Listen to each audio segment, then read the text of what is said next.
Hello everyone, this is Ashish Sansanwal and I hope आपकी preparation and all काफी बढ़िया चल रही होगी। एटलीस्ट क्यूए की ना भी चल रही हो तो क्यूए वाली की हेल्प करने के लिए तो मैं हूँ यहाँ पे, अगर आपको हेल्प की जरूरत है तो। अदरवाइज वीए और एलआर वाला पार्ट है ना, वो प्लीज अपने एंड पे ढंग से कर लेना। उसकी प्रिपरेशन है, ऐसे मत सोचना कि पहले क्यूए कंप्लीट करते हैं फिर वीए एलआर करेंगे। वीए एलआर की प्रिपरेशन अपने एंड पे करते रहना आप, ठीक है। तो स्टार्ट करते हैं वीडियो। अपना फर्स्ट टॉपिक होगा परसेंटेज से स्टार्ट करते हैं, जो मेरे अकॉर्डिंग सबसे इंपॉर्टेंट टॉपिक है आपके सारे टॉपिक समझने के लिए। एंड मैक्सिमम क्वेश्चन मेरे अकॉर्डिंग परसेंटेज से रिलेटेड आते हैं, मतलब रिलेटेड हो गए या जो टॉपिक्स होंगे जो परसेंटेज का एप्लीकेशन है, जैसे प्रॉफिट एंड लॉस परसेंटेज का एप्लीकेशन है, आपका सिंपल इंटरेस्ट कंपाउंड इंटरेस्ट आपका परसेंटेज का एप्लीकेशन है। Maximum question in case of DI DI के केस में भी आपका परसेंटेज वाला टॉपिक सबसे इंपॉर्टेंट, तो उससे स्टार्ट करते हैं।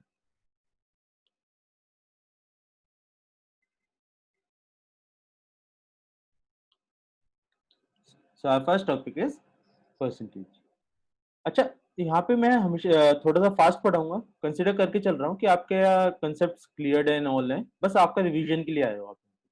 ठीक है, अगर आपके कंसेप्ट क्लियर नहीं है तो, अगर इससे ना समझ आए तो थोड़ा सा डेप्थ में देख लेना कंसेप्ट। थोड़ा सा फास्ट कराऊंगा, ठीक है।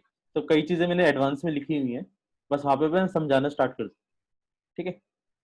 सो स्टार्ट करते हैं। अच्छा, परसेंटेज में ना आपके कुछ टाइप के क्वेश्चन आते हैं। एक तो आता है आपका बेसिक परसेंटेज कन्वर्जन वाले क्वेश्चन आते हैं। देन आते हैं आपके डिफरेंट टाइप ऑफ क्वेश्चन आज फॉर टू नंबर्स, मतलब दो नंबर के बीच में रिलेशन क्या क्या निकाली जा सकती है, क्या क्या सवाल आते हैं। एंड सबसे इंपॉर्टेंट पार्ट यही है, अगर आपको ये चीज समझ आ गई ना तो आपको परसेंटेज में कभी प्रॉब्लम नहीं आएगी। ये सारे क्वेश्चन होते हैं ना, जो आगे वाला जो एप्लीकेशन है सारी इसी चीज का एप्लीकेशन। देन नेक्स्ट है आपका नेट चेंज और सक्सेसिव परसेंटेज चेंज। देन आपका एप्लीकेशन ऑफ नेट चेंज, मतलब इस पे क्वेश्चन कैसे कैसे आते हैं। देन आपको इस वाले टॉपिक में कई बार स्टूडेंट्स को प्रॉब्लम आती है वोटिंग और इलेक्शन वाले क्वेश्चन, इसको भी थोड़ा सा डिटेल में देख लेंगे। एंड मिसलेनियस टाइप की थोड़े से डिफरेंट टाइप के, एक दो टाइप के क्वेश्चन आते हैं, वो भी देख लेंगे, ठीक है। स्टार्ट करते हैं। सबसे है पहला कि बेसिक परसेंटेज कन्वर्जन क्या है, कि फ्रैक्शन से परसेंटेज में कन्वर्ट कैसे करते हैं, परसेंटेज से फ्रैक्शन में कैसे कन्वर्ट करते हैं। आई होप पता होगा आपको कि फ्रैक्शन से परसेंटेज में कन्वर्ट करने के लिए इंटू 100 करते हैं, एंड परसेंटेज से फ्रैक्शन में कन्वर्ट करने के लिए डिवाइड बाय 100 करते हैं, और यू कैन से इंटू 1/100 करते हैं।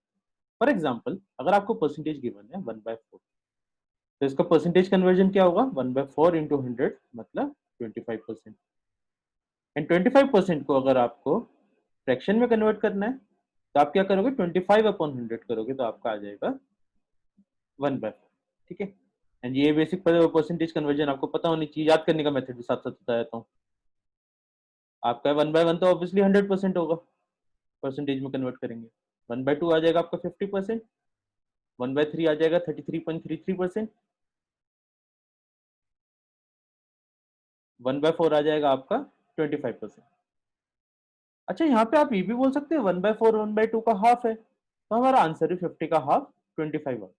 तो आगे जो भी हमारे कॉम्पोजिट नंबर रहेंगे ना, वो हम प्रीवियस वाले नंबर से उसके निकाल सकते हैं रिलेशन की। फॉर एग्जाम्पल 1/6 आएगा यहाँ पे, 1/6 को मैं बोल सकता हूँ 1/3 का हाफ है, तो 33.33 का हाफ आएगा 16.67, और 66 भी बोल सकते हैं आप, ठीक है। सिमिलरली जैसे 1/8 है, 1/8 कैसे आएगा, 1/4 का हाफ मतलब 12.5। सिमिलरली जैसे 1/3 है, और यहाँ पे 1/9 है, 1/3 है, 1/9 1/3 को 3 से डिवाइड करके आता है, तो ये आ जाएगा आपका, इसको 3 से डिवाइड करेंगे तो 11.11%, ठीक है। सिमिलरली 1/5 तो है आपका प्राइम नंबर है, इसके लिए तो ऑब्वियसली याद करना पड़ेगा, कैलकुलेशन में डिफिकल्ट नहीं है, तो ये आएगा आपका 20%। देन इसके बाद 1/7 आता है।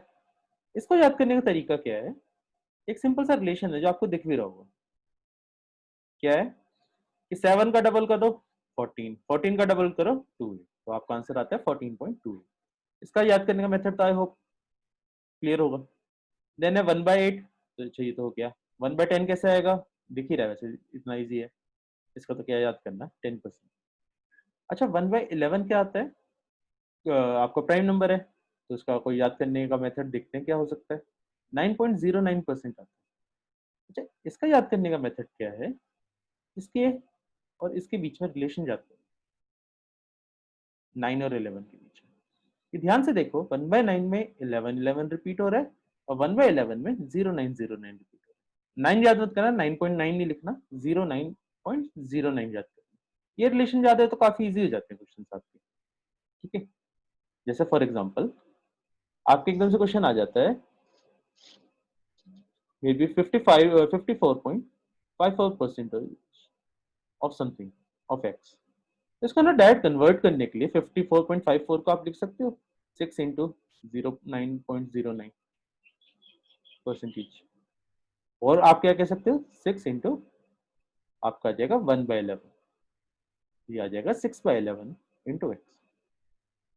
ऐसे यूज करते हैं परसेंटेज कन्वर्जन को। ठीक है, देन आपका है 1/12 कैसे आएगा, 1/6 को हाफ कर दो, इसको हाफ करोगे तो आएगा 8.33। 1/13 कैसे आएगा, अब ये तो आपका प्राइम नंबर हो गया तो पीछे से तो कोई रिलेशन नहीं हो सकता, नया ही कुछ रिलेशन बनेगा इसका। इसका आता आंसर, एग्जैक्ट आंसर आता है 7.69।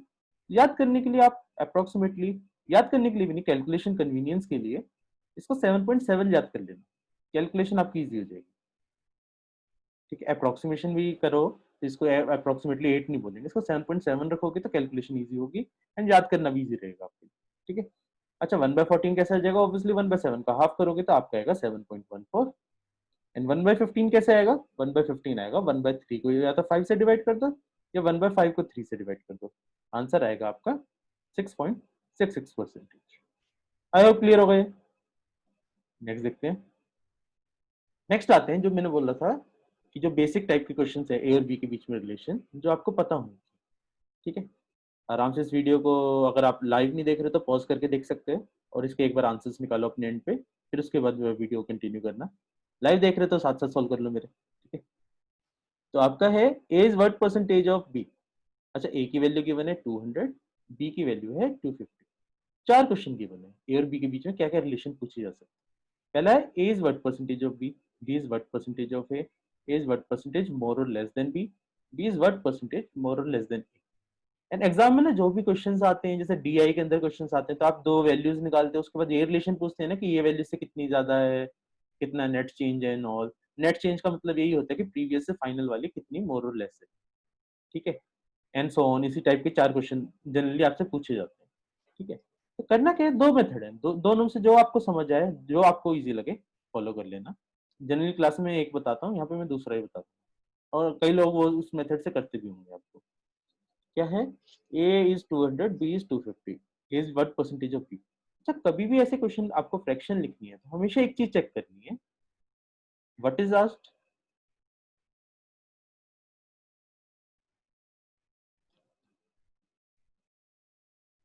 That will be your numerator upon in respect of what.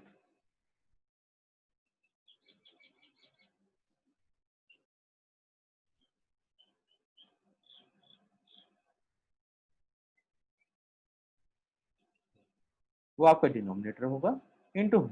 मतलब किसके रिस्पेक्ट में पूछा है, क्या पूछा है वो न्यूमरेटर, किसके रिस्पेक्ट में पूछा है वो डिनोमिनेटर इनटू 100। तो यहाँ पे क्या पूछा है, ए के बारे में पूछा है, ए की वैल्यू है 200। किसके रिस्पेक्ट में पूछा है, बी के रिस्पेक्ट में पूछा है, उसकी वैल्यू है 250, that is equal to into 100 करोगे तो आपका आएगा 80%। ठीक है, similarly B is what percentage of A, किसके बारे में पूछा है, बी के बारे में पूछा है, मतलब 250। किसके रिस्पेक्ट में पूछा है, ए के रिस्पेक्ट में पूछा है, मतलब upon 200 into 100, that is equal to 125%। ठीक है, A is what percentage more और लेस देन बी।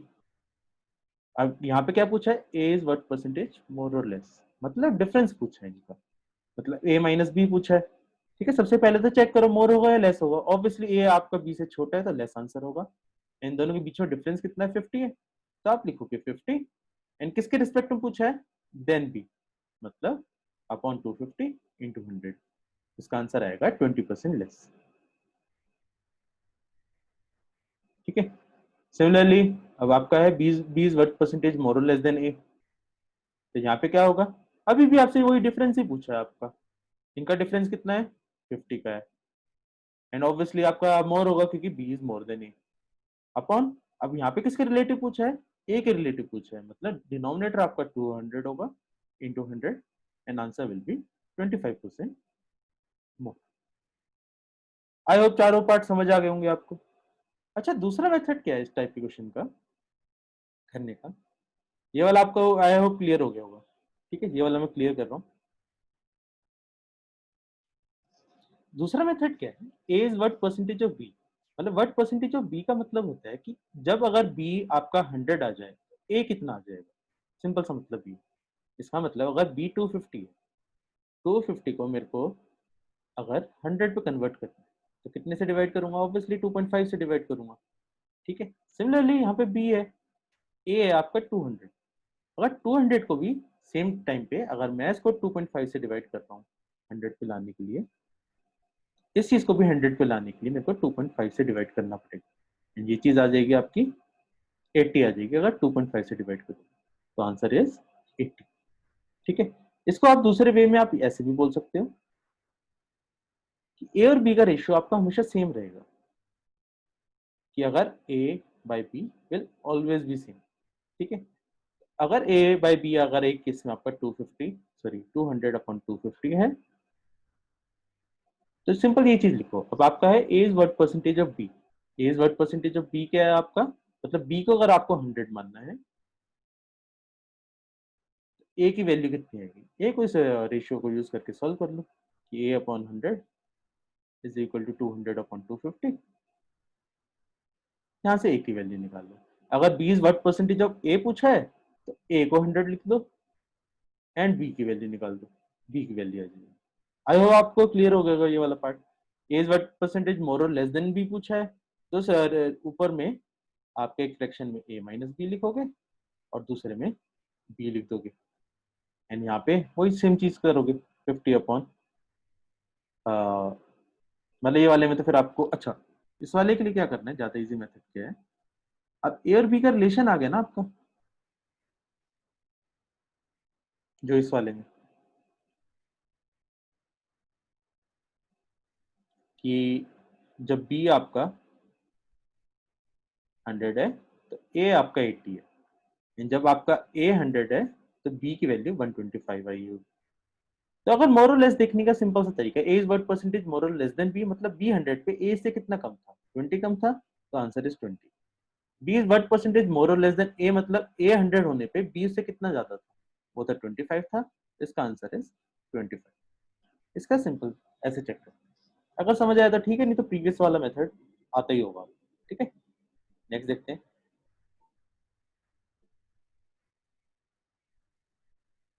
नेक्स्ट है नीचे वाला, नीचे वाला क्या क्वेश्चन है, if A is equal to 160 find B, if B is 25% of A, ये तो आएगा, आपको आता ही होगा, ये कितना हो जाएगा आपका 1/4, मतलब 1/4 इंटू 260, सॉरी 160, ये वैल्यू आ जाएगी आपकी 40 आ जाएगी। नेक्स्ट है आपका B is 25% more than A, इस स्टेटमेंट को समझते कैसे हैं कि B is 25% more than A का मतलब value of B is A plus 25% of A, तो ज्यादा इजी मेथड क्या है, ऑब्वियसली 160 में 40 ऐड कर दो तो आपका आंसर आ जाएगा 200। यहाँ पे क्या है, बी इज 25% लेस देन ए, मतलब ए में से 25% ऑफ ए को माइनस कर दो तो बी की वैल्यू आ जाएगी, वो आ जाएगी आपकी 120 आ जाएगी। एंड आई होप सबका आंसर है इसका ठीक भी आया होगा, ठीक है। अच्छा, इसका इंटरप्रिटेशन दूसरा भी होता है कि अगर यहाँ पे तो वैल्यू है, कई बार वेरिएबल हो तो डेसिमल में कैसे लिखे हैं नॉन, उसका लिखने का सिंपल सा तरीका है कि बी इज 25% मोर देन ए को हम लिख सकते हैं, तीन चार तरीके हैं, सारे ठीक है। इसको हम एक मेथड में हम लिख सकते हैं 100 प्लस 25% ऑफ ए, इसको हम लिख सकते हैं 1.25 ए भी लिख सकते हैं, एंड इसको 5/4 ए भी लिख सकते हैं।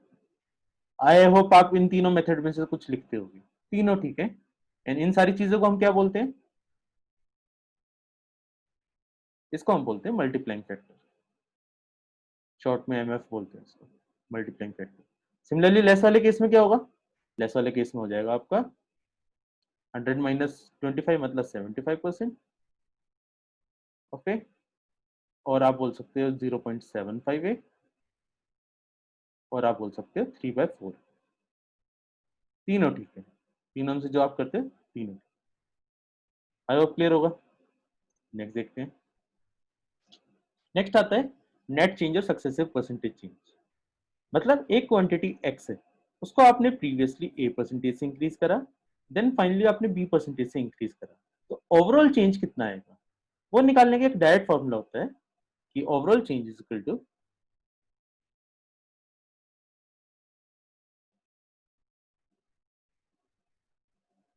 ए plus B plus A B upon 100।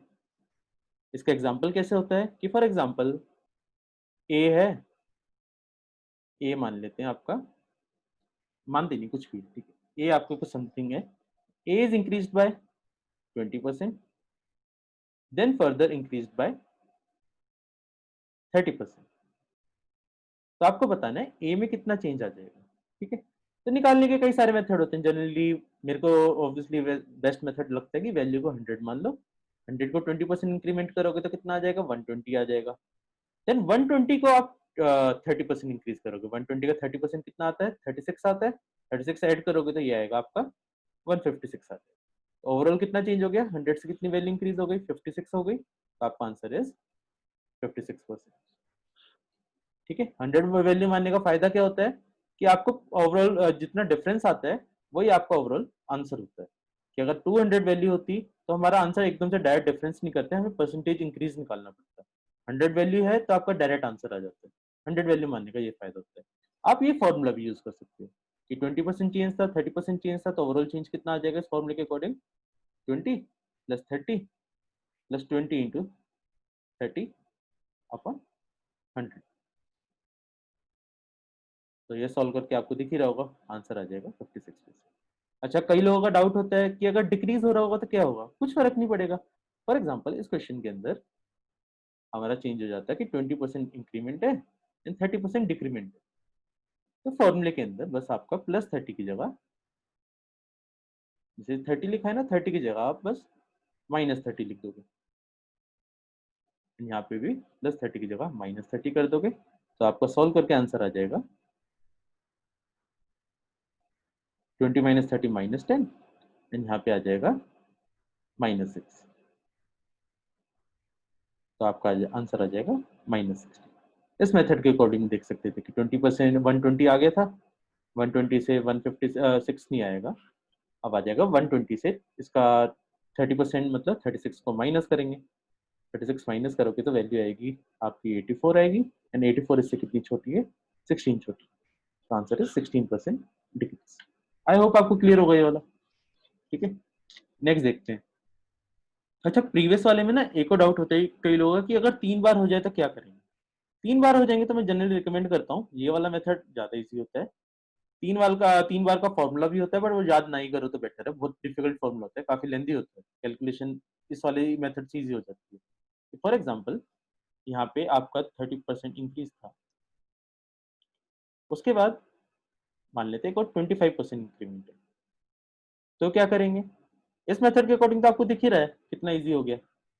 इस मेथड के अकॉर्डिंग आपने 120 को फिर 30% इंक्रीज करा था तो आपको 56 आया था, एंड 156 का आप कितना निकालोगे, 25%, इसका 25% आएगा आपका 39 आएगा, इसमें 39 ऐड करोगे तो 195 आ जाएगा, तो आपका ओवरऑल आ जाएगा, इंक्रीमेंट आ जाएगा 95%। अच्छा, फॉर्मूले के अकॉर्डिंग कैसे करना है, फॉर्मूला थोड़ा सा ऐसे यूज कर सकते हो कि आपका 20%, 30% और 25% का इंक्रीमेंट आएगा। जैसा करो, इन दोनों का कॉम्बिनेशन निकालो यूजिंग दिस फॉर्मूला। इन दोनों का कॉम्बिनेशन तो अभी हमने निकाला ही था, 56% आया था, एंड उसके बाद 56 और 25 का कॉम्बिनेशन निकालो, वो आएगा 56 प्लस 25 प्लस 56 इंटू 25 अपॉन 100। ठीक है, सॉल्व करके आपका आंसर 95% आएगा। ठीक है, आई होप क्लियर हो गया होगा। नेक्स्ट देखते हैं। अच्छा, अब आता है एप्लीकेशन ऑफ नेट चेंज। ये कई बार क्वेश्चन आते हैं आपके, price into consumption equal to expenditure वाला फॉर्मूला यूज करके आता है, कई बार length into breadth equal to area use करके आता है, कई बार speed into time equal to distance वाला। कई बार क्वेश्चन आते हैं, दो टाइप के क्वेश्चन आते हैं इसके अंदर। एक तो आता है कांस्टेंट वाला कि area remains constant, distance is constant, expenditure is constant. दूसरा आता है कि कुछ some change given, some percentage change.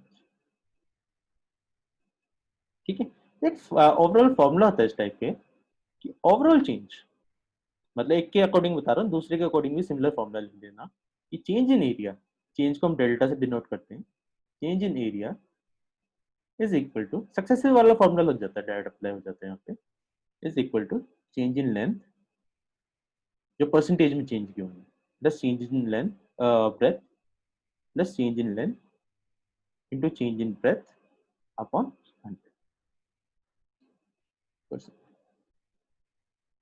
ठीक है, यहाँ पे परसेंटेज में जो आंसर आ रहा है दोनों के बराबर होंगे। तो ये फॉर्मूला आप बाकी के लिए अप्लाई कर सकते हैं। जैसे कई बार क्वेश्चन आ जाता है, if length is increase by 20% मान लेते हैं, and breadth is increased by 25%, then what would be percentage change in its area? तो डायरेक्ट आप निकाल सकते हैं फॉर्मूला यूज करके, 20 plus 25 plus 20 into 25 upon 100, solve करके ये वैल्यू आएगी 50% आएगी। ठीक है, अदरवाइज आप फॉर्मूला नहीं लगाना चाहते, अब आपको ये समझ आ गया ये फॉर्मूला लगा पा रहे हो तो आप 100 वाली चीज भी कर सकते हो जो हमने यहाँ पे करी थी। तो आप ये चीज भी कर सकते हो इस टाइप के क्वेश्चन में, लेंथ 20% बढ़ाई है, एरिया को ना पहले 100 मान लो, लेंथ के कारण 20% बढ़ेगा तो 120 हो जाएगा, देन 120 को ब्रेथ के कारण 25% और इंक्रीज कर दो तो 120 का 25% आएगा 30, 30 का इंक्रीमेंट करोगे तो 150 आएगा, तो आंसर इज 150। ठीक है, आई होप मैं ज्यादा फास्ट नहीं लग रहा हूँ, थोड़ा तो फास्ट पढ़ा रहा हूँ क्योंकि क्विक रिवीजन है। ठीक है, आई होप क्लियर हो गया ये वाला पार्ट। नेक्स्ट देखते हैं, नेक्स्ट है आपका, अगर ये कांस्टेंट वाला क्वेश्चन आ जाए, कांस्टेंट वाले क्वेश्चन में कोई दिक्कत नहीं है, चेंज इन एरिया कितना हो जाएगा, 0 हो जाएगा, एंड इस फॉर्मूले के अकॉर्डिंग आप सॉल्व कर सकते हैं। अदरवाइज कई बार क्वेश्चन में आपको इक्वेशन बनानी पड़ती है, इक्वेशन बना के करना पड़ेगा, जैसे कई बार आता है 50% इन इंक्रीमेंट इन प्राइस, फिर कंजम्पशन में आपका डिक्रीमेंट आ गया एंड ऑल, वो वाली चीज भी कर सकते हैं, उसमें आपको थोड़ी इक्वेशन लिख के सॉल्व करना पड़ेगा। अदरवाइज एक और मेथड होता है कि कांस्टेंट हो, कि whenever product of two quantity x into y is constant। ठीक है, तो आपका इतना तो ऑब्वियस है कि अगर एक में इंक्रीमेंट है तो दूसरे में डिक्रीमेंट हो रहा होगा, एंड अगर एक में डिक्रीमेंट है तो दूसरे में इंक्रीमेंट हो रहा होगा। तो एक फॉर्मूला होता है कि आपके ना इनका, अगर मैं परसेंटेज को फ्रैक्शन में कन्वर्ट कर दूं, जो भी आपको परसेंटेज गिवन है उसको आपको फ्रैक्शन में कन्वर्ट करना, फ्रैक्शन में कन्वर्ट करके अगर इसका कन्वर्जन आपको गिवन है कि अगर ये इसमें इंक्रीमेंट है, ए बाय बी का इंक्रीमेंट है, तो दूसरे वाले में ए अपॉन ए प्लस बी का डिक्रीमेंट हो। सिमिलरली अगर एक में ए बाय ए बी का डिक्रीमेंट है तो दूसरे वाले में ए अपॉन बी माइनस ए का इंक्रीमेंट हो। फॉर एग्जाम्पल अगर मैं बोलता हूँ कि length is increase bye 25%, then what would be percentage change in its breadth so that area remains constant? तो आप क्या करोगे, आपका 25% मतलब आपका 1/4 का इंक्रीमेंट है, तो अगर इसके अंदर 1/4 का इंक्रीमेंट है तो ब्रेथ के अंदर डिक्रीमेंट कितना होना चाहिए, 1/1 + 4 मतलब 1/5 का डिक्रीमेंट, एंड 1/5 मतलब 20%।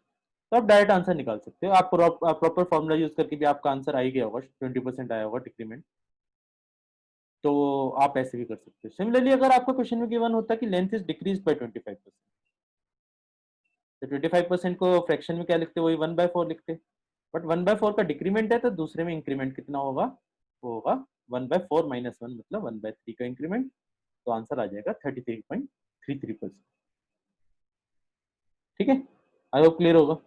नेक्स्ट देखते हैं, मतलब इस फॉर्मूले को भी अप्लाई कर सकते हैं, अगर आपने पहली बार देख रहे हो तो थोड़ा सा ट्राई करके देखना, अगर आप पहले से यूज करते हो तो रिवाइज हो गया होगा। ठीक है, नेक्स्ट आते हैं जिस टाइप के क्वेश्चन में आपको जनरली प्रॉब्लम आती है, वोटिंग वाले क्वेश्चन। ठीक है, अच्छा वोटिंग वाले का ना समझने के लिए ना ये चीज समझ लो सबसे पहले, कि आपका ना वोटिंग के क्वेश्चन में आपको ऐसे गिवन होगा, कई सारे ये वेरिएबल्स होते हैं कि आपका number of votes in a list, फिर कई बार आता है कुछ लोगों ने वोट नहीं दिया, फिर उनमें से कुछ लोगों ने वोट दिया है, some are invalid some are valid, फिर ए और बी के वोट्स गिवन होते हैं। दो लोगों के इलेक्शन में जनरली वोट्स होते हैं, तो हमेशा इलेक्शन के अंदर अगर गिवन भी ना हो तो ऑलवेज कंसिडर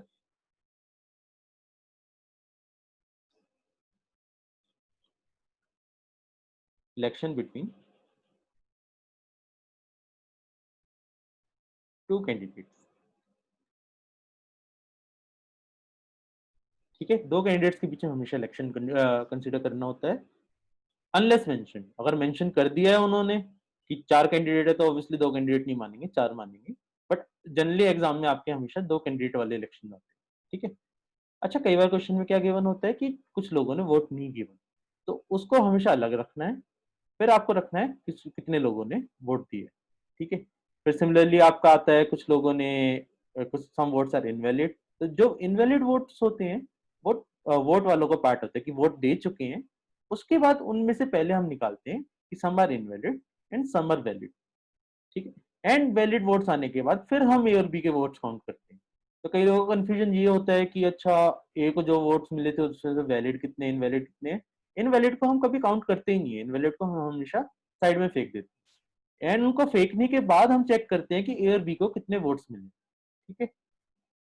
अनलेस मेंशन, मतलब जनरली ये होता है, अगर क्वेश्चन में कुछ अलग से सिचुएशन मेंशन करी गई है तो वो देखनी पड़ेगी, अदरवाइज ये चीज होती है। आई होप यहाँ तक क्लियर होगा। एक और चीज रहेगी, एक और चीज आती है, दैट इज कॉल्ड मार्जिन। ठीक है। अच्छा, मार्जिन क्या होता है? मार्जिन होता है difference between votes of A and B, मतलब जो दोनों कैंडिडेट्स हैं उनके वोट्स के बीच में difference, that is called margin. Obviously अगर ए जीत रहा है तो ए के वोट्स ज्यादा होंगे, अगर बी जीत रहा है तो बी के वोट ज्यादा होंगे, इसलिए मैंने मॉडुलस का साइन बना दिया, मतलब मार्जिन है दोनों के वोट्स के बीच में डिफरेंस होता है। ठीक है। आई होप ये वाला पार्ट क्लियर होगा आपको। ठीक है। अच्छा, ये क्वेश्चन ट्राई करते हैं जिसमें ये थोड़ा पूरा चार्ट समझ आ जाए कैसे उसको यूज कर। क्वेश्चन देखते हैं। क्वेश्चन है, in an election 10% did not vote. ठीक है, मतलब मान लेते हैं टोटल वोट्स को, सॉरी लिस्ट है। अच्छा, कभी भी आपका कोई वेरिएबल हो तो हम वेरिएबल को जनरली एक्स मानते हैं, आप एक्स मान के स्टार्ट कर सकते हो, सेम वेंडा सेम चार्ट बना के आप कर सकते हो। मेरे को जनरली इजी लगता है 100x मान कि लिस्ट को मान लेते हैं 100x। ठीक है, 100x से ना कैलकुलेशन थोड़ी सी इजी हो जाती है। अच्छा, फिर क्या है, 10% डिड नॉट वोट, मतलब वोट ना देने वाले कितने होंगे, 10x होंगे। तो वोट देने वाले कितने होंगे, ऑब्वियसली आपके 90x हो जाएंगे। अच्छा, अब 90x में से आपका गिवन है 60, 60 वोट्स वर डिक्लेयर्ड इनवैलिड, मतलब इनवैलिड है यहाँ पे वो 60 है, तो ऑब्वियसली वैलिड कितने होंगे, 60% नहीं लिखा, 60 वोट्स लिखा। ठीक है, तो यहाँ पे वैलिड कितने होंगे, वो आ जाएंगे 90x माइनस 60। ठीक है, आई होप क्लियर होगा ये वाला पार्ट। ठीक है। अच्छा, अब ये वाले वोट्स किसको हैं, ये वाले वोट्स मिल रहे हैं ए और बी को। ठीक है, इस वाले चार्ट को थोड़ा सा लेफ्ट में बना रहा हूँ मैं। 90x माइनस 60 हमारा कैसे डिवाइड हो गया, वो डिवाइड हो गया ए और बी। अच्छा, ए के बारे में क्या गिवन है, A secured 47% of votes in the list, मतलब ए को 47% ऑफ वोट्स ऑफ, ये वाला पढ़ो, of votes in the list, मतलब 47% ऑफ दिस। इसका 47% कितना होता है, वो होता है 47x होता है। मतलब ए को कितने वोट्स मिले हैं, 47x। बी के बारे में क्या लिखा है, be lost by margin of 308 votes, इसका मतलब आप ये बोल सकते हो बी के वोट्स आपके इससे 308 कम होने चाहिए, मतलब ए के वोट से 308 कम होने चाहिए बी के वोट्स, तो बी के वोट्स हो जाएंगे 47x माइनस 308। ठीक है। अच्छा, आप ध्यान से देखो, ए के वोट्स प्लस बी के वोट्स इसके बराबर होने चाहिए, वो बराबर होने चाहिए इसके, मतलब 90x माइनस 60, और यहाँ से आपका x निकल जाएगा, कितना आ जाएगा ये, आपका आ जाएगा 4x is equal to 268, sorry 248, and x is equal to 60। x 62 है तो हमारे टोटल वोट्स कितने हो जाएंगे, वो हो जाएंगे हमारे 6200। That is our required answer. समझ आ गया कैसे करने होते हैं वोटिंग की, मतलब सबसे डिफिकल्ट क्वेश्चन आ सकता है तो इस टाइप का आ सकते हैं जिसके अंदर सारे वेरिएबल आ गए, बाकी तो इसके सबसेट आते हैं। कई बार क्वेश्चन यहीं से स्टार्ट होता है, कुछ मेंशन ना हो कि ए और बी को इतने वोट्स मिले, कुछ वैलिड इनवैलिड के बारे में नहीं गिवन, तो आप यहीं से स्टार्ट कर दोगे। वैलिड इनवैलिड के बारे में गिवन है तो आप क्वेश्चन यहाँ से स्टार्ट करोगे, एंड अगर लिस्ट से स्टार्ट है क्वेश्चन तो आप यहाँ से स्टार्ट करें। आई होप क्लियर हो गया होगा आपको। नेक्स्ट देखते हैं। नेक्स्ट आता है मिसलेनियस टाइप के, एक दो टाइप के क्वेश्चन आते हैं, एग्जामिनेशन वाले क्वेश्चन। जैसे एक सिंपल सा क्वेश्चन ये है, in an examination A secured 30% of total marks and enable to clear cut off by 40 marks. इस टाइप के क्वेश्चन में रिकमेंड करता हूँ जो भी टोटल गिवन है उसको 100x मान लो। ठीक है, तो टोटल एग्जाम में मार्क्स मान लेते हैं 100x। तो ए के मार्क्स कितने होंगे? ए के मार्क्स होंगे 30x and enable to clear cut off by 40 marks. तो इस केस में हम बोल सकते हैं कट ऑफ है जो हमारी वो ए से 40 मार्क्स ज्यादा है, मतलब कट ऑफ आपकी 30x प्लस 40 है। अच्छा बी क्या है? In same exam B secured 45% of total marks, मतलब बी को कितने मिले हैं? 45x मिले हैं and clear cut off by 35 marks, मतलब कट ऑफ से 35 मार्क्स ज्यादा है उसके, तो मतलब कट ऑफ उसके मार्क्स से 35 कम होनी चाहिए। ठीक है, देन आपको फाइंड करना है टोटल मार्क्स का फाइंड करना है, कट ऑफ मार्क्स फाइंड करने हैं, कट ऑफ परसेंटेज फाइंड करनी है। अच्छा कट ऑफ मार्क्स तो सेम ही होंगे ना एग्जाम में।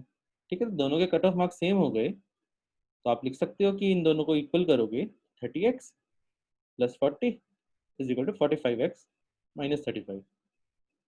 तो यहाँ से आ जाएगा 15x is equal to 75, x equal to 5। x 5 है तो मेरे टोटल मार्क्स कितने हो जाएंगे? 100x मतलब 500। तो टोटल मार्क्स आ गए हमारे 500।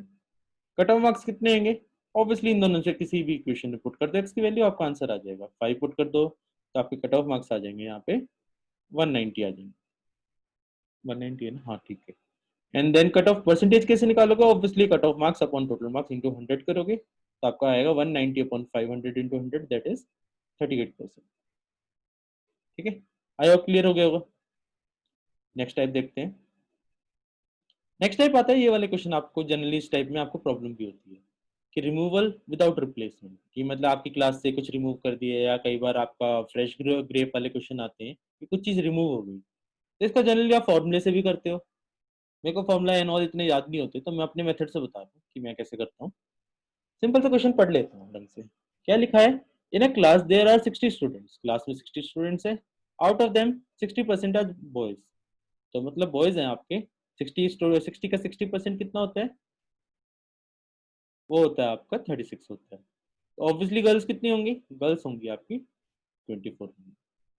अब क्वेश्चन क्या लिखा है? How many boys should leave the class so that girls percentage become 60%। ये वाली स्टेटमेंट ध्यान से पढ़ो, how many boys should leave the class so that girls percentage become 60%। मतलब गर्ल तो नहीं जा रही ना, गर्ल पहले भी 24 थी तो अभी भी 24 होनी चाहिए दूसरे सिनारियो में। ठीक है, एंड यहाँ पे गर्ल्स का परसेंटेज कितना है आपको गिवन है? 60% है। ऑब्वियस है बॉयज का परसेंटेज कितना होना चाहिए? 40% होना चाहिए। तो आपको निकालने नंबर ऑफ बॉयज निकालने, तो बॉयज को एक्स मान लो। ठीक है, तो आप क्या कर सकते हो? रेशियो भी ले सकते हो दोनों का। You can say X upon 24 should be equal to 40 upon 60। यहाँ से एक्स आ जाएगा आपका 16 आ जाएगा। मतलब बॉयज कितने हैं आपके? 16 है। तो ऑब्वियसली बॉयज गए कितने हैं क्लास से? 20 बॉयज लेफ्ट, तो आंसर इज 20। क्लास से 20 बॉयज निकल गए हैं तो आपका आंसर ये आ गया। आप दूसरे फॉर्मूले एंड ऑल से ट्राई करते होगे, आपका आंसर ठीक आ रहा है तो आपका मेथड भी ठीक है, कोई दिक्कत नहीं। आई होप क्लियर हो गया होगा आपको ये वाला पार्ट कैसे करने होते हैं। कि सिंपल क्वेश्चन में जो एक पार्ट जो आपका रिमूव नहीं हो रहा है ना उस पर फोकस करना है। अगर क्लास से बॉयज जा रहे हैं तो गर्ल पे फोकस करना है कि गर्ल आपकी दोनों केस में सेम होंगी। सिमिलरली जैसे नीचे वाला क्वेश्चन, ठीक है, नीचे वाले क्वेश्चन में क्या है? Fresh grape contain 90% water by weight while dried grape contain 20% water by weight। Obviously drawing के प्रोसेस में क्या होता है? पानी वेपोरेट होता है, मतलब पानी लीव कर रहा है। इसका मतलब कांस्टेंट क्या रहेगा? जैसे यहाँ पे गर्ल कांस्टेंट थी, यहाँ पे क्या रहेगा? उस ग्रेप का पल्प। तो दो चीज होंगी यहाँ पे पानी होगा और पल्प होगा। अब क्वेश्चन में गिवन है what is the weight of the dry grape available from 20 kg of fresh fruit. मतलब फ्रेश फ्रूट आपका 20 kg था, उसका 90% फ्रेश ग्रेप कितना होगा? मतलब फ्रेश ग्रेप के अंदर पानी कितना होगा? वो होगा आपका इसका 90%, मतलब 18 kg। तो ऑब्वियसली पल्प कितना होना चाहिए? पल्प आपका 2 kg होना चाहिए। ठीक है। अच्छा, पानी वेपोरेट हो रहा है, मतलब जैसे क्लास से बॉयज जा रहे थे, सिमिलरली यहाँ से पानी जा रहा है, तो मतलब पल्प कितना हो जाएगा? पल्प भी आपका सेकंड केस में 2 kg होना चाहिए। बट आपका लिखा है while dried cake contains 20% water by weight, मतलब यहाँ पे पानी तो 20% हो गया, इसका मतलब पल्प कितना हो गया होगा? पल्प आपका 80% होगा। ऐसा क्यों होता है? क्योंकि पानी कम होता जा रहा है तो उसकी परसेंटेज बढ़ती जा रही है। ठीक है, सेम चीज करेंगे यहाँ पे, क्या करा था, जैसे यहाँ पे x मान ले, तो आप लिख सकते हैं x upon 2 is equal to 20 upon 80, ratio के बराबर। यहाँ से x की वैल्यू आ जाएगी आपकी 0.5 आ जाएगी। तो मतलब यहाँ पे पानी कितना बचा है? 0.5 kg बचा है। आपसे क्वेश्चन क्या पूछा है? What is the weight of dry grape, मतलब इसका वेट कितना आ गया? 2.5, तो आपका answer is 2.5। I hope clear हो गया होगा। नेक्स्ट देखते हैं। समझ आ गए होंगे ये वाले कैसे करने होते हैं, थोड़ा सा रिलेशन बॉयज एंड गर्ल्स और पानी, ये देख के भी समझ आ गया होगा। नेक्स्ट देखते हैं, ये वाली चीज ना आपने रेशियोज में पढ़ी होगी, मैं इसके साथ कंबाइन करके बताना चाहता हूँ। रिमूवल विद रिप्लेसमेंट, कि कई बार आपका होता है कि सॉल्यूशन से आपने पानी बाहर फेंक दिया, फिर पानी अंदर आ गया, पानी बाहर फेंका, फिर और मतलब दूध बाहर फेंका, फिर पानी आ गया, नॉल वाले क्वेश्चन होते हैं, वो वाली चीज। ठीक है। अच्छा, मान लेते हैं क्वेश्चन के अंदर आपको गिवन है कि आपका 100 लीटर मिल्क है, प्योर मिल्क है, यहाँ पे पानी नहीं। ठीक है।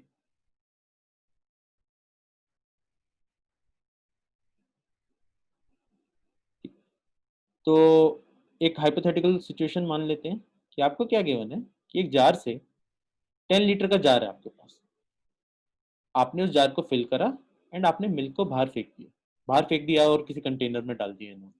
ठीक है। एंड उसके बाद you replaced it with 10 litre water,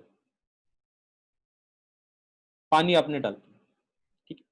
तो आफ्टर फर्स्ट स्टेप क्या होगा? इनिशियली तो आपका मिल्क 100 था, पानी आ गया आपका 0 आ गया, 0 था इनिशियली। अब आपने मिल्क बाहर फेंक दिया तो मिल्क तो आपका 90 रह गया। पानी कितना हो गया? पानी आपका हो गया 10 लीटर इस सॉल्यूशन के लिए, क्योंकि आपने 10 फेंका, 10 बाहर वापस आ गया, तो आपका सॉल्यूशन तो उतना ही है। यहाँ पे आपने बस क्या करा है, यहाँ पे आपने बस रिप्लेसमेंट किया कि मिल्क को पानी से रिप्लेस कर रहे हो आप। ठीक है। तो अब मेरे सॉल्यूशन के अंदर क्या चेंज हो गया? अब मेरा सॉल्यूशन हो गया 90 मिल्क एंड 10 वाटर। ठीक है। और इनका रेशियो जो कैसे 9:1 हो गया। अच्छा, फिर आप ये प्रोसेस दोबारा से कंटिन्यू करते हो कि आप दोबारा से 10 लीटर सॉल्यूशन बाहर फेंक रहे हो। अब ध्यान से देखना, पूरा पानी नहीं जाएगा बाहर, सॉरी पूरा मिल्क नहीं जाएगा बाहर, क्योंकि थोड़ा बहुत तो पानी भी जाएगा, क्योंकि पानी भी मिक्सड है। तो आपका 9 लीटर तो मिल्क जाएगा एंड आपका 1 लीटर वाटर जाएगा आपका। इतना तो समझ आ गया होगा आपका। तो मिल्क 9 लीटर जाएगा तो मिल्क तो आपका 81 हो गया। पानी कितना हो जाएगा? पानी एक कम होगा, बट आप दोबारा से इसमें दोबारा से अगर रिप्लेस कर रहे हो 10 लीटर वाटर से, तो आपका पानी कितना हो जाएगा? पानी में आपका क्या हुआ? प्लस सॉरी -1 +10 तो ओवरऑल तो आपका +9 हो गया। तो मतलब आपका पानी कितना हो जाएगा? 19 लीटर्स हो जाएगा। और आप चेक भी कर सकते हैं इन दोनों का सम दोबारा से 100 बन गया। ठीक है। एंड सो ऑन, ये प्रोसेस आपका चलता जाता है। तो इसके अंदर फॉर्मूला कैसे निकालते हैं, ध्यान से देखो। जो हम बकेट का साइज है जिससे हम पानी निकाल रहे हैं, ये कितना परसेंटेज है? जो हमारा टोटल सॉल्यूशन था 100 का, ये था आपका 10% था, क्योंकि 10 आपका 10% ऑफ 100 होता है। इसका मतलब ध्यान से देखो, जो हमारा मिल्क है, मिल्क को भी बोल सकते हैं 10% कम हो गया पहले प्रोसेस में। दूसरे प्रोसेस में 90% का 10% कितना होता है? 9 होता है, यहाँ पे भी 10% कम हो गया। सिमिलरली थर्ड प्रोसेस आएगा, उसमें भी आपका 10% कम हो जाएगा।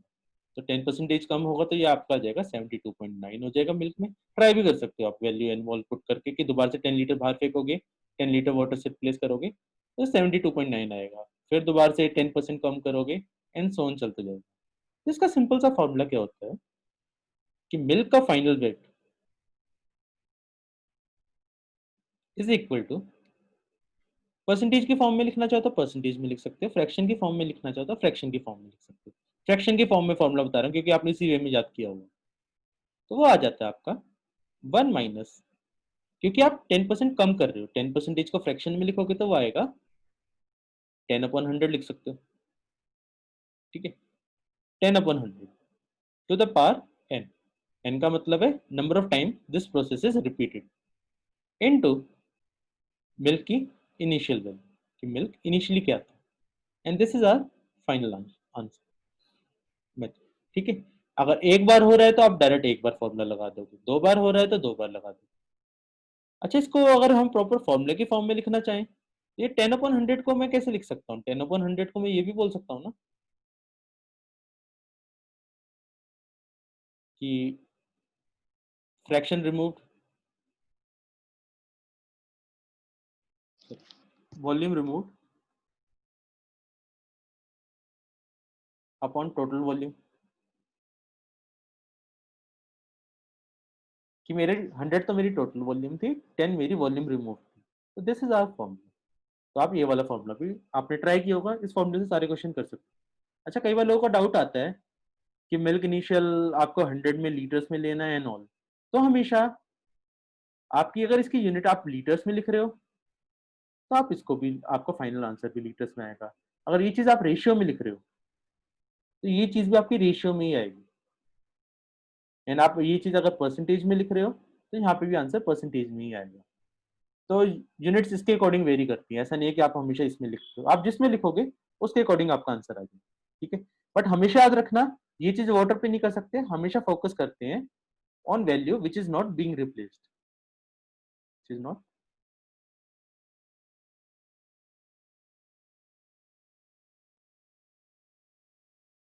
यहाँ पे पानी रिप्लेस कर रहे हो, पानी आ रहा है, मिल्क नहीं आ रहा, विच इज नॉट रिप्लेस, उस पर फोकस करते हैं, उसके अकॉर्डिंग हमेशा फॉर्मूला होता है। कई क्वेश्चन में मिल्क की जगह और कुछ चीज, सिरप एंड ऑल समथिंग हो सकता है, तो वो चीज ध्यान दें, ठीक है। परसेंटेज कंप्लीट हो गया हमारा। अब देखते हैं थोड़ा सा इसका एप्लीकेशन होता है स्ट्रेट फॉरवर्ड, हमारा आता है profit and loss.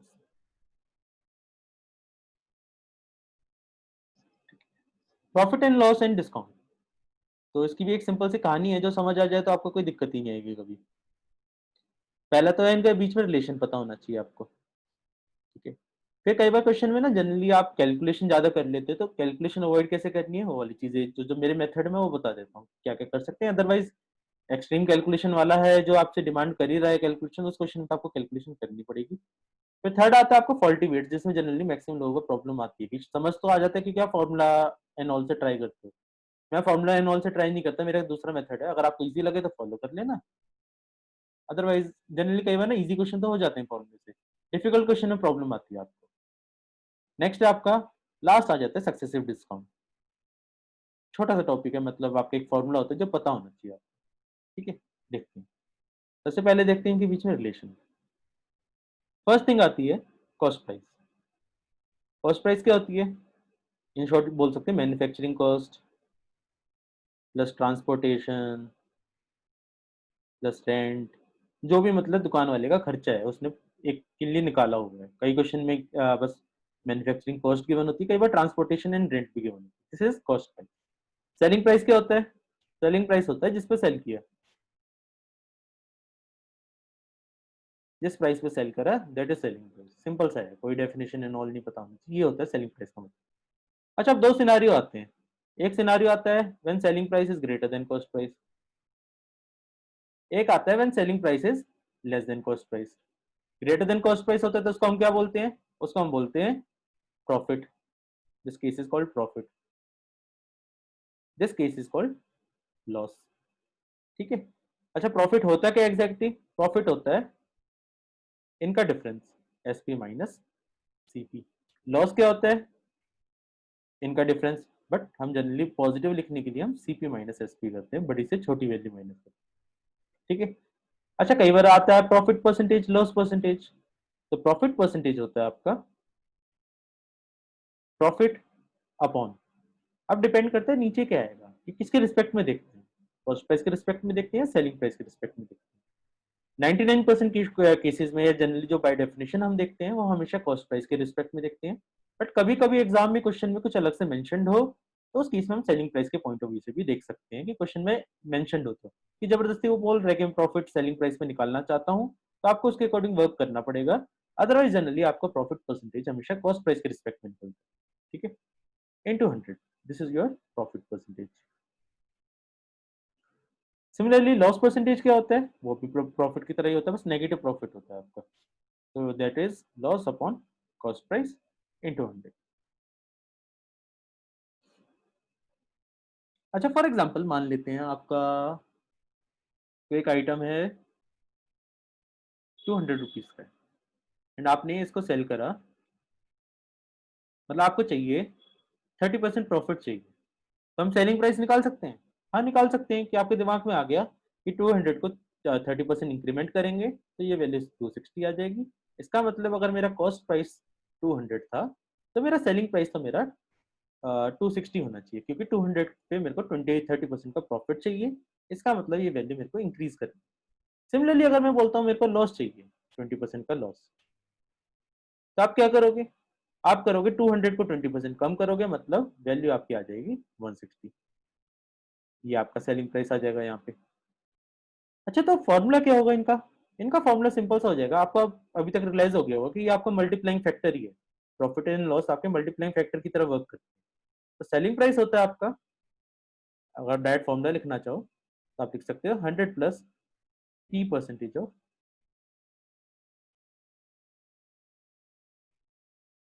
Cost price, कि प्रॉफिट परसेंटेज जितना है उतना इंक्रीमेंट कर दो कॉस्ट प्राइस में, तो आपका आ जाएगा सेलिंग प्राइस। और लॉस के केस में क्या होता है सेलिंग प्राइस, वो हो जाएगा लॉस के केस में कम होता है तो डिक्रीमेंट वाला केस आ जाएगा, मतलब मल्टीप्लाइंग फैक्टर हो जाएगा 100 माइनस एल परसेंटेज ऑफ, जो परसेंटेज फॉर्म में आपके लॉस गिवन है, ऑफ कॉस्ट प्राइस।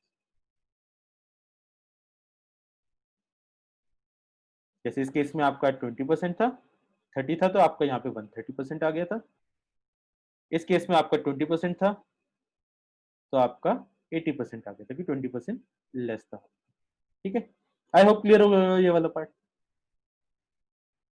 मतलब यहाँ तक तो आपके आते हैं सिंपल क्वेश्चन, जो आपका कोई सिंपल एग्जाम होगा तो उसमें यहाँ तक के लेवल के क्वेश्चन आते हैं। थोड़ा सा डिफिकल्टी वो इंक्रीज करना चाहते हैं, एक दो चीज और एलिमेंट इंट्रोड्यूस हो जाते हैं जिनको हम बोलते हैं मार्क प्राइस और डिस्काउंट। अब उनको देख लेते हैं। फर्स्ट आता है मार्क प्राइस। अच्छा मार्क प्राइस क्या होता है, मार्क प्राइस होता है आपका एमआरपी, लिस्ट प्राइस, एनओ और टैग, प्राइस टैग पे जो मतलब जो आपका प्राइस लिखा होता है that is called mark price. For example कई बार आप दुकान पे जाते हो तो आप फॉर एग्जांपल आपका कोई एक आइटम है 2000 रुपीज का, ठीक है, आप दुकान पे गए, फिर दुकान वाला आपको ऑफर करता है कि यार आपकी आप तो जान पहचान वाले हो, तो आपको ना थोड़ा सा डिस्काउंट दे देते हैं, आपको आइटम दे देते हैं 1800 का, ठीक है। तो यहाँ पे इन दोनों के बीच में गैप क्या है, ये 200 का तो गैप दे दिया, इस गैप को हम क्या बोलते हैं कि दुकान वाले ने आपको 200 रुपए का डिस्काउंट दिया, ठीक है। अच्छा एक्चुअली में उसने आपको सेल कितने पे किया है, 1800 पे किया है, तो that is called selling price. And 2000 क्या था जो ओरिजिनली आपको कोट कर रहा था, that is called mark price. I hope difference समझ आ गया होगा, जो ओरिजिनली कोट करते हैं आपको या ओरिजिनली एमआरपी होता है that is called mark price, and जिस प्राइस पे आप खरीद के आते हो that is called selling price. अगर आपको कोई डिस्काउंट ही ना दे तो mark price equal to selling price हो जाता है। एंड डिस्काउंट क्या होता है, डिस्काउंट होता है difference between mark price and selling price is called discount, discount होता है MP minus SP. Discount percentage क्या होगा, डिस्काउंट परसेंटेज होता है हमेशा, डिस्काउंट दे किस पे रहे हो आप, मार्क प्राइस पे डिस्काउंट देते हो तो डिस्काउंट परसेंटेज निकलता है आपका, जैसे आपका profit percentage loss percentage cost price पे निकलता था, डिस्काउंट परसेंटेज मार्क प्राइस पे निकलता है, that is equal to discount upon mark price into 100, ठीक है, that is discount percentage. Example के थ्रू समझ भी आ गए वो इनके बीच में रिलेशन, कि यहाँ पे इस वाले केस में डिस्काउंट परसेंटेज 10% था जो प्रीवियस था।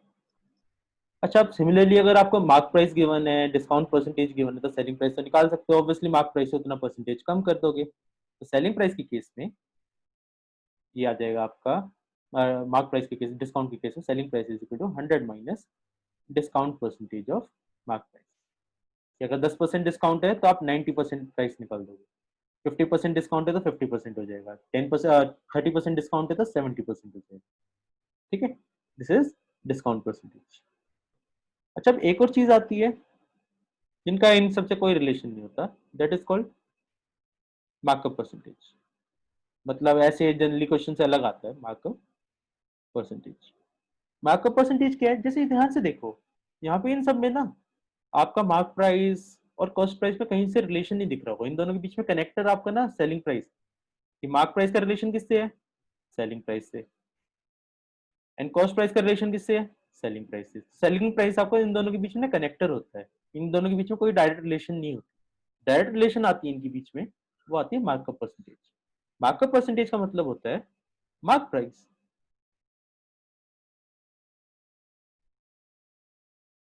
Is what percentage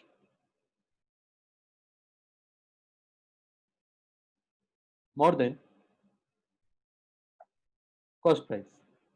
cost price से कितना परसेंटेज ज्यादा है, तो ऑब्वियसली इसका फॉर्मूला समझ आ गया होगा, that is MP into MP minus CP upon CP into 100, that is your markup percentage. ठीक है, आई होप क्लियर हो गया होगा ये वाला। कई बार इसके क्वेश्चन भी आपने एनपैट एंड ऑल में तो काफी देखे होंगे, किसी ने एग्जाम दिया होगा तो मार्कअप परसेंटेज का क्वेश्चन। तो जनरली सिंपल से होता है, अगर आपका मार्कअप परसेंटेज आपको गिवन है 40% गिवन है, तो कॉस्ट प्राइस को आप मान लो 100, तो मार्क प्राइस कितना हो जाएगा आपका 140 हो जाएगा। ये यूज होता है आपका मार्कअप परसेंटेज। अगर आपको ये कहानी समझ आ गई ना, तो आपको प्रॉफिट एंड लॉस में कुछ करने की जरूरत नहीं, बाकी आपका थोड़ा सा परसेंटेज का ज्ञान जितना हमने परसेंटेज में सीखा है और ये कहानी समझ आएगी, और थोड़ी सी अगर आपको स्टेटमेंट रीड करनी है तो आपको कभी प्रॉब्लम नहीं आएगी दोनों टॉपिक्स में। ठीक है, अब कई बार आता है हाउ टू अवॉइड कैलकुलेशन। तो कई बार ना क्वेश्चन ध्यान से पढ़ना होता है आपको, कि जनरली कई बार क्वेश्चन में आपको कंफ्यूजन होती है कि आपको ये तो समझ आ गया कि लेट कर लेते हैं हम वैल्यू, लेट 100, बट किसको लेट करें। कंफ्यूजन होती है कि सेलिंग प्राइस को लेट करें या कॉस्ट प्राइस को लेट करें या मार्क प्राइस को लेट करें। एक क्वेश्चन में कई बार तीनों गिवन होते हैं, कि सेलिंग प्राइस भी गिवन होता है, मार्क प्राइस भी गिवन होता है, कॉस्ट प्राइस भी गिवन होता है। तो हमेशा लेट करने के लिए क्वेश्चन की ना फाइनल स्टेटमेंट पढ़ा करो। मतलब हमेशा ट्रू नहीं है, बट 95% केसेस में हमेशा इससे बेस्ट रिजल्ट आता है, मतलब फास्टेस्ट आंसर आता है कि फाइनल स्टेटमेंट पढ़ो। फाइनल स्टेटमेंट में फॉर एग्जांपल अगर आपसे पूछा है व्हाट इज लॉस परसेंटेज, तो ऑब्वियसली लॉस परसेंटेज किस पे निकालते हो आप निकालते हो कॉस्ट प्राइस पे निकालते हो, तो कॉस्ट प्राइस को आप लेट करोगे 100। कई बार आता है आपका for example discount percentage given है, तो डिस्काउंट परसेंटेज में किसको लेट करना चाहिए, डिस्काउंट परसेंटेज में आपको लेट करना चाहिए मार्क प्राइस को 100 लेट करना चाहिए, क्योंकि आपको फाइनली मार्क प्राइस निकालना है। सेलिंग प्राइस को लेट करने वाला केसेस तो बहुत रेयरली आते हैं, सेलिंग प्राइस को हमें लेट करना पड़े। जैसे प्रॉफिट वाले केस में भी कॉस्ट प्राइस को लेट करना है, सेलिंग प्राइस को तो जनरली लेट मत करा करो, सेलिंग प्राइस को कनेक्टर मान लेते हैं दोनों बीच। ये क्वेश्चन में कई बार प्रॉफिट गिवन होता है तो कॉस्ट प्राइस को 100 मान लेते हैं। जैसे क्वेश्चन में मान लेते हैं, क्वेश्चन है आपको शॉर्ट में लिख रहा हूँ, क्वेश्चन आपको गिवन है कि मार्कअप परसेंटेज आपको 50% गिवन है, एंड आपको सेलिंग प्राइस गिवन है, सॉरी आपको प्रॉफिट परसेंटेज गिवन है 20%, आपको निकालना है डिस्काउंट परसेंटेज। इस क्वेश्चन में क्या करोगे, इस क्वेश्चन में आप मतलब थोड़ा सा चेंज हो जाता है कि आप डिस्काउंट परसेंटेज निकाल रहे हो तो मार्क मार्क प्राइस को 100 या 50 भी मान सकते हो, या आप सॉरी मार्क प्राइस को 100 मान सकते हो, या आप कॉस्ट प्राइस को भी 100 मान सकते हो। इन दोनों केसेस में ना जनरली दोनों से जो भी करना चाहो कर सकते हो, बस प्रॉब्लम ये है मार्कअप परसेंटेज 50% है ना, 50% इसको अगर आप 100 मानोगे तो कॉस्ट प्राइस आपका ना 66.66 हो जाएगा, कैलकुलेशन ज्यादा हो जाएगी। तो कॉस्ट प्राइस को 100 मान लेते हैं, एक दो परसेंटेज जो आपके एक्सेप्शन थे वो वाले केसेस बता रहा हूँ। कॉस्ट प्राइस को अगर हम 100 मानेंगे तो सेलिंग प्राइस कितना हो जाएगा, सेलिंग प्राइस डायरेक्ट आ जाएगा आपका 20% इंक्रीज मतलब 120, एंड मार्क प्राइस आपका 50% ज्यादा मतलब 150 आ जाएगा। एंड डिस्काउंट परसेंटेज यहाँ से आप इजीली निकाल सकते हो, डिस्काउंट परसेंटेज कितना आ जाएगा, डिस्काउंट 30 का है, एंड डिस्काउंट परसेंटेज आ जाएगा आपका 20% आ जाएगा आपका सोल्व करके। कैलकुलेशन तो आई होप कर लोगे आप। ठीक है, थोड़ा बहुत समझ गए होगे कैलकुलेशन कैसे अवॉइड कर सकते हैं। दूसरा आता है कई बार क्वेश्चन कि आपका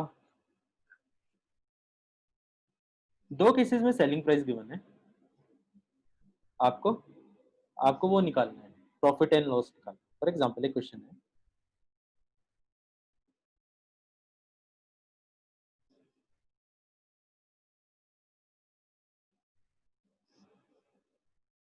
a shopkeeper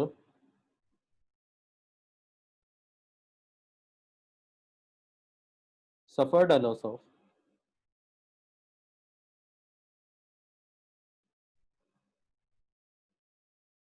30%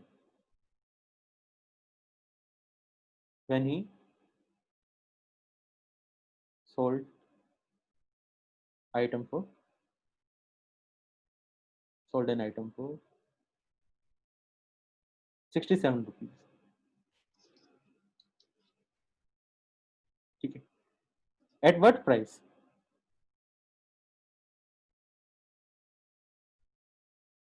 he should sell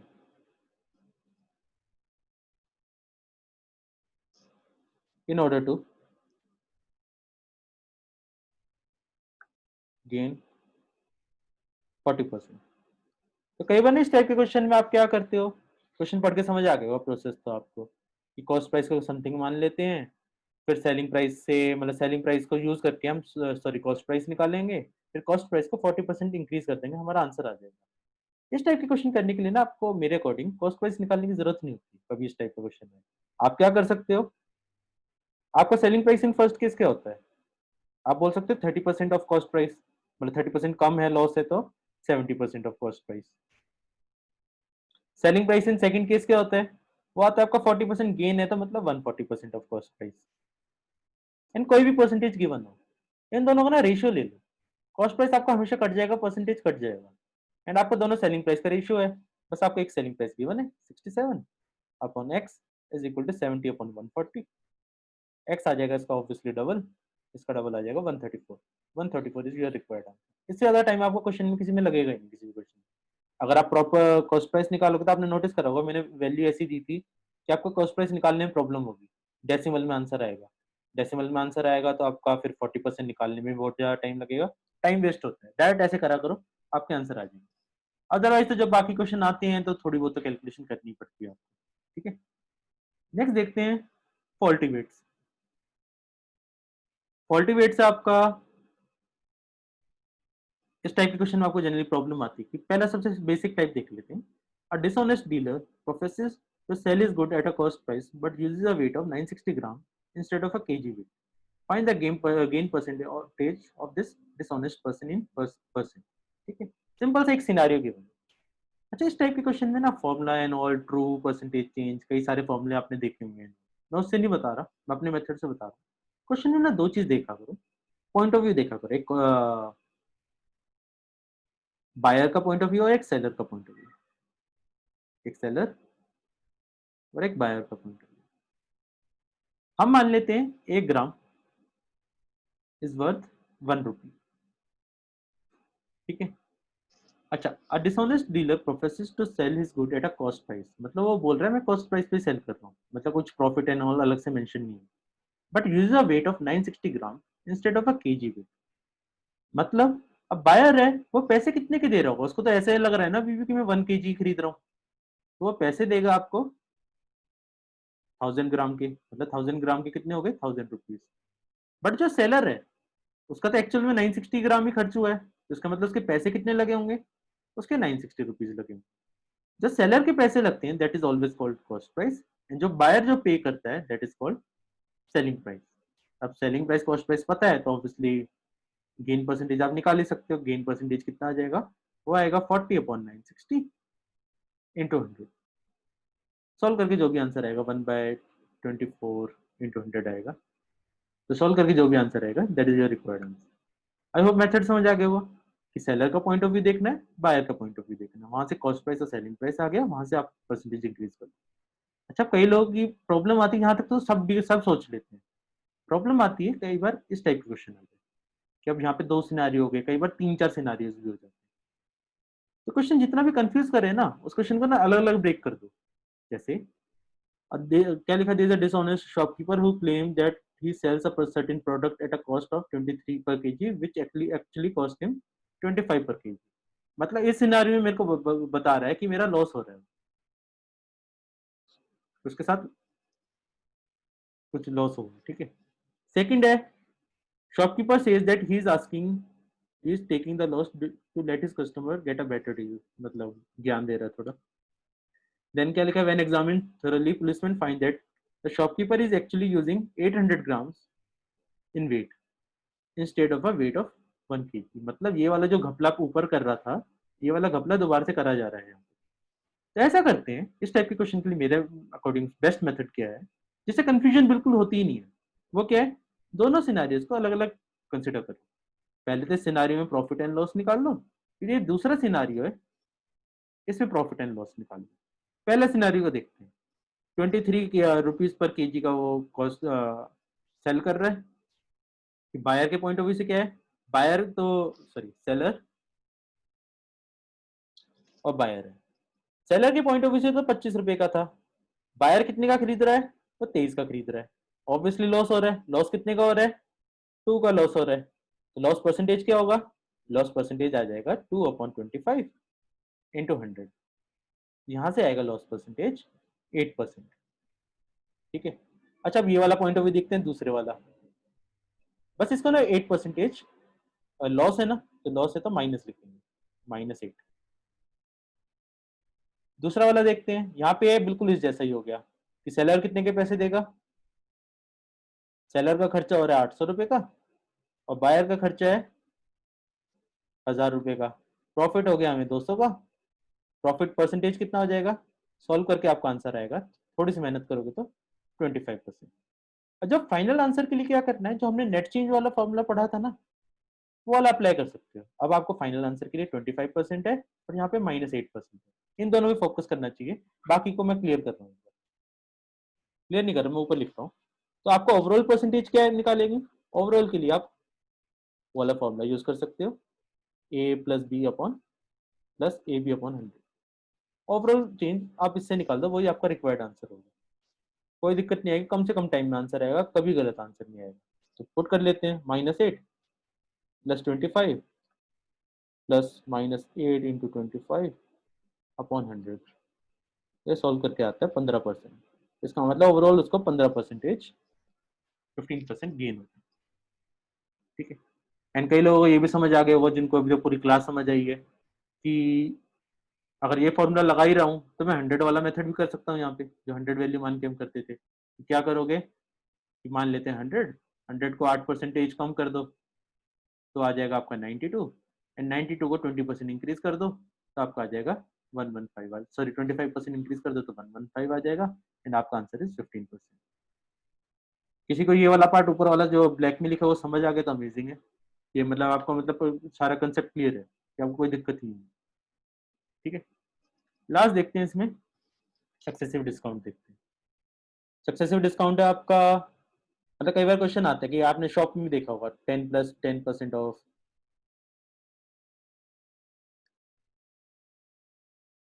कई बार आता है 50 प्लस 60% ऑफ, जो सुनने में अनरियलिस्टिक लगता है कि ये क्या बात है। तो सक्सेसिव डिस्काउंट क्या होते हैं, सक्सेसिव डिस्काउंट क्या होते हैं, फॉर एग्जाम्पल आपका मार्क प्राइस है 100, सक्सेसिव डिस्काउंट का मतलब कि दो बार बार आप उस पर डिस्काउंट दे रहे हो। 10% डिस्काउंट दोगे तो 90 होगा, दोबारा 10% डिस्काउंट दोगे तो 81 हो जाएगा। तो ओवरऑल डिस्काउंट कितना हुआ है, ओवरऑल डिस्काउंट आपका 19 हुआ है, तो आपका overall answer is 19%। This is called successive discount. इस वाले केस में क्या होगा, सुनने में तो लग रहा है 110% डिस्काउंट, बट ओवरऑल हमारा कितना आएगा, जैसे ये चीज आपकी है 19% है, ये वाली चीज देखते हैं कितनी आएगी। देखने में तो 110 लग रहा था, मानते हैं 100 है, 100 को 50% कम करोगे तो ये 50 आ जाएगा, 50 को 60% कम करोगे तो ये 50 का 60% कितना होता है, 30 होता है, -30 करोगे तो 20 आएगा। तो देखने में कितना बड़ा लग रहा था, बट ओवरऑल डिस्काउंट कितना है, ओवरऑल डिस्काउंट तो आपका है 80% का। तो आंसर इज 80%, मतलब दिस इज इक्वल टू 80%। अगर इसका आप फॉर्मूला लिखना चाहते हो तो एक फॉर्मूला भी होता है, एग्जाम में एक बार डायरेक्ट फॉर्मूला भी पूछा जा चुका है इसका, वो लिख लेते हैं। अगर आपको दो डिस्काउंट गिवन है, D1 D2,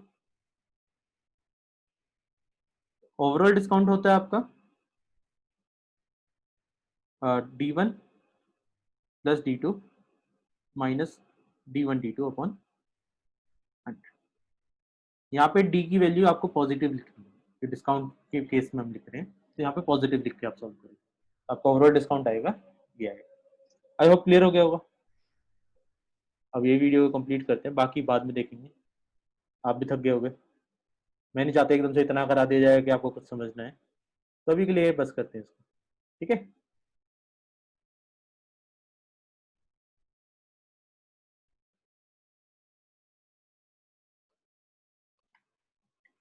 so I hope आपको percentage and profit and loss clear हो गया होगा।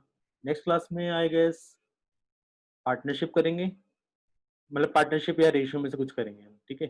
एंड मतलब पार्टनरशिप रेशियो एक साथ करेंगे या सिंपल इंटरेस्ट, कंपाउंड इंटरेस्ट और आपका लीनियर इक्वेशन, क्वाड्रेटिक इक्वेशन वाला पार्ट एक साथ करेंगे। इनमें से बता देना जो आप चाहते हो, पहले वो इन दोनों से कर लेंगे, तो देखते हैं, ठीक है। तो नेक्स्ट मिलते हैं, देखते हैं, पता नहीं कब बनाऊंगा नेक्स्ट वीडियो, एक मतलब अभी साथ साथ अपलोड करता जाऊंगा, जो जो वीडियोस बनती जा रही है अपलोड करता जा रहा हूँ, बीच में क्लासेस एंड ऑल हो रही है ना, तो उस कारण से मैं कंटिन्यूस 2 घंटे की नहीं बना पा रहा हूँ। तो आई आई होप समझ आ रहा होगा आपको, ठीक है। बाय।